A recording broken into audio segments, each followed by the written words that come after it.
All right, guys and dolls, let's talk about Code.org Computer Science Discoveries Unit 3 Lesson 17 project, the interactive card. So up to this point, you've been learning about computer input through the keyboard and through the mouse. We've been mastering those conditionals, those if-else statements. We've been talking about Boolean logic and whether something is true or false. And you're going to put all of that knowledge together here in Lesson 17. So if you think about the other project levels you've had, Lesson 10, you had a card, just a basic card. You put some sprites on there. You put some shapes. You had a background. Then in Lesson 13, you animated that card. You made things wiggle and you used counter patterns to make things move across the screen. Now you're going to add user input. You're going to have some interactivity into this card. So should take you about 3 days, I'm guessing, maybe even 4. This one's a big one, guys, okay? And it's going to be a lot of fun. So let's take a look at the question that you have for this one. The question is, what skills and practices are important when creating an interactive program? So this is a culminating project for Chapter 1. You're going to plan for and develop an interactive greeting card using all of the programming techniques that you've learned up to this point. So you are really drawing on knowledge and skills that you've been developing ever since Lesson 3, if you remember all the way back that far. You're going to have a project guide posted in Google Classroom. You're also going to have a rubric posted in Google Classroom. And then once we're done with Lesson 17, we're going to do some peer review and then some reflection. All right, so let's move on just to take a look at what levels you have here in Lesson 17 project. So first thing out the gate, we're going to look at some examples, and then there's going to have to be some planning. All right, so we're going to run the program a few times and answer these questions below. Which elements appear? Which elements appear to be sprites? Which ones are draw commands? And for each sprite, which properties are being updated? And where do you see conditionals being used? And are there elements that you don't understand? Okay, so I'm going to hit run. This is an example interactive card. It's a happy birthday card. So it says, move the mouse to shake the present. Keep shaking to see your surprise. All right. So I'm going to keep moving my, oh, look at that. Oh, wow. Okay, so I saw like 2 different things happen. So as I shook my mouse, I got a bigger pointer. And then I also ended up with a bicycle and a dog. All right, so think about the draw commands that are being used here. Think about the sprites that we have. Think about what properties are being updated for each sprite. Think about the conditionals that you know have been used here. And if there's any that you don't understand, now would be a great time to send an email, ask your teacher, and yeah, just go back and take a look at your other lessons and figure out what's going on. So let's hit the finish button and move on here. All right, so in level 3, we've got some interactive card examples. One of them we already took a look at, the happy birthday card. I'm going to take a look at this one, the thanks a bunch. So interactive thank you card is always awesome. I've clicked on this. I'm going to hit the run button. And this is nice because I can actually see the code that they've used to create the card. It says pick all the flowers by clicking on them. All right, click, click, click. Boom, it gives me a little vase with the flowers. How cool is that? Now, the nice part about these cards is you do have a remix button at the top, all right? So if you're one of those people on an iPad at home and you're like, oh my gosh, that's a lot of code to drag and drop, you can hit the remix button and start picking and choosing and picking apart these cards to borrow some of the code that has already been created. However, I forewarn you, if you try to turn in a card that looks exactly like this one and all you did was change some colors, it's not going to go over well for you. All right, so it better not be a flower card from Thanks a Bunch. You better be picking something else. That's all I'm saying. All right, need to see some evidence that you actually did some work here with this card. I'm going to hit the backspace button and go back and look and see what's going on with the other cards. All right, so here's the example of the birthday card that we took a look at before. Let's take a look at the code that we have offered in this birthday card. We've got Looks like 3 variables. We've got a variable called shake count. Ooh, so it's actually counting how many shakes. So that must have been why it knew that. Interesting. Very cool. Shake counter. I've never used that one before. They got the function draw, backgrounds, lines for the balloons, shapes for the balloons. And then here's their if statements. Did the mouse move? Look at that. Shake counter +1. Wowie. If shake counter becomes greater than 100, then you've got visibilities turned on and off. That's amazing. Okay. You've got surprise rotation in there, so the bike is rotating. And you've got the dog is bouncing around.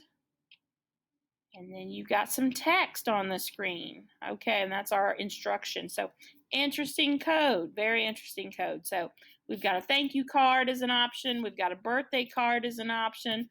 Think about what other times in your life you may have given or received a card. All right, and let's see what this last card is about. Awesome life card. All right.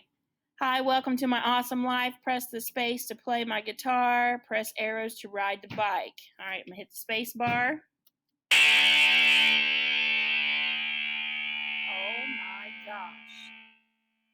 I think this is the first time I've had sound in an interactive card before. How cool is that? So you got variables for outside, bike, alien, guitar. You got variables for notes, and you saw those notes come out of there and fly. That was pretty cool. Got our draw loop. We've got notes. If the space bar is pressed, we've got notes flying. We've got sound stopping and starting. If left. Ooh, okay, so let me hit this left key and see what happens. Oh, so the bike moves and we're sound there as well. How cool is that? What if I push right? The bike backs up. All right. Cool. Very cool. This one's a really super awesome card. So this one just seems like a just because type of card. Just because I wanted to talk about how awesome my life was and get some music in there. All right, so one more time. When in your life have you received a card or given a card? We've got thanks cards, birthday cards, just because cards. What about a sympathy card? What about a get well card? What about a happy anniversary card or a wedding card? Or, I don't know, congratulations card? Congratulations on graduating card, on giving birth to a kid card, you're my favorite teacher card, you're my favorite coach card, just whatever you want, guys. The sky is the limit as far as this interactive card project is concerned. So let's hit continue and see what we got going on in level 4. Level 4. Level 4 talks about laying out your background, and you guys are familiar with this symbol right here. The infinity symbol means that this project is going to build every level after this. So follow the prompts at each level. Do what it says to do. Build up your background. Let's talk about project work. Level 5. Level 5 is adding sprites. So think about how many sprites you want in there. Level 6.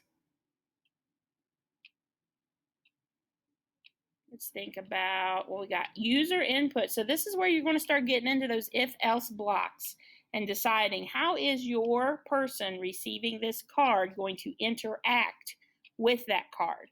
Is it going to be mouse input? Is it going to be keyboard input?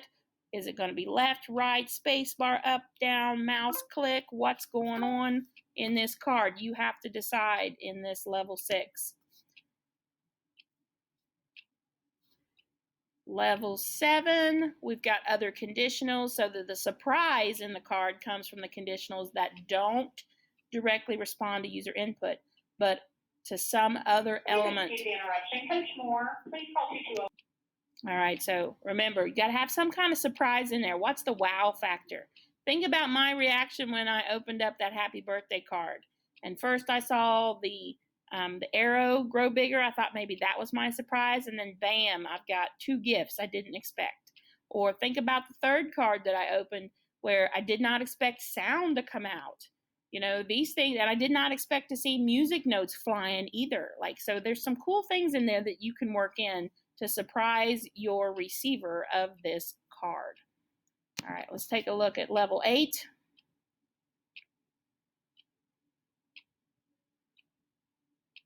Finishing touches, so this is just cleaning it up, making sure it's working right. Put some subtle animations in the background, things that are kind of, you know, life that's happening in there, some cool little extras. And then level 9 is just a basic reflection for you for this class, all right? So let me back up to level 2. All right, so when you're here at the very beginning, the thing that you have to remember before you start is you have to plan.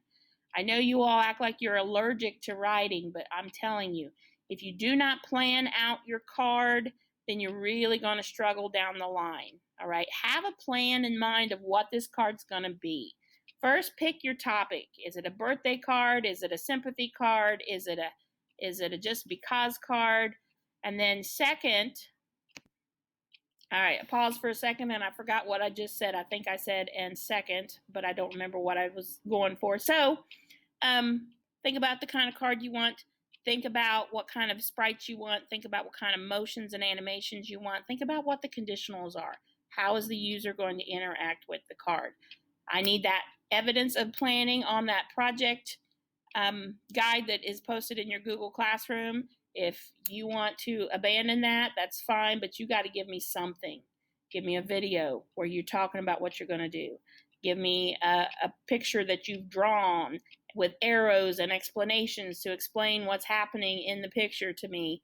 Take a picture of that with your iPad and turn it in. Give me a Word document where you type out everything that's going on, but I have to have evidence of planning. Got it? All right, with that, that's lesson 17. It's going to be amazeballs. Can't wait to see what you created. All right, peace out.